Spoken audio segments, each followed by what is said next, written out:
નમસ્કાર દર્શક મિત્રો, પંચાયત સમાચાર 24 માં આપનું સ્વાગત છે। દાહોદ જિલ્લા કલેક્ટર યોગેશ નિરગુડે તેમજ અન્ય પદાધિકારીઓના વરદ હસ્તે હિટ એન્ડ રન કેસમાં મૃત્યુ પામેલા મૃતકના પરિવારજનોને રૂપિયા 2 લાખની સહાય આપવામાં આવી।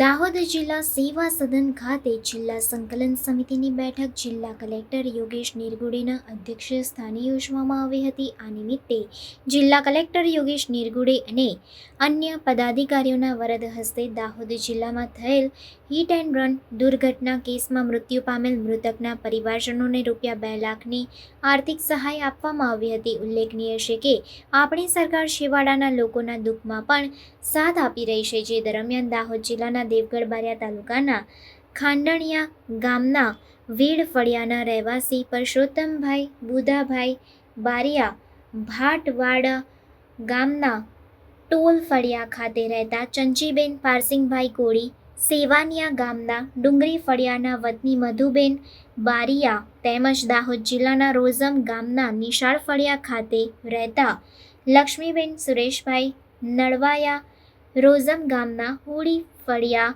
ખાતે રહેતા રમીલાબેન જવસિંગભાઈ રાઠોડ અને લીમખેડા તાલુકાના દુધિયા ગામના કેવલ ફળિયાના રહેવાસી દીપભાઈ ગણેશભાઈ સલાનિયા તેમજ મહીસાગર જિલ્લાના લુણાવાડા તાલુકાના કોઠંબા ગામમાં સદગુરુ મંદિર પાછળ રહેતા રફીક સત્તારભાઈ શૈખને સરકાર દ્વારા તેઓના પરિવારજનના થયેલા મૃત્યુના વળતર રૂપે આ તમામને રૂપિયા 2 લાખની આર્થિક સહાય આપવામાં આવી હતી।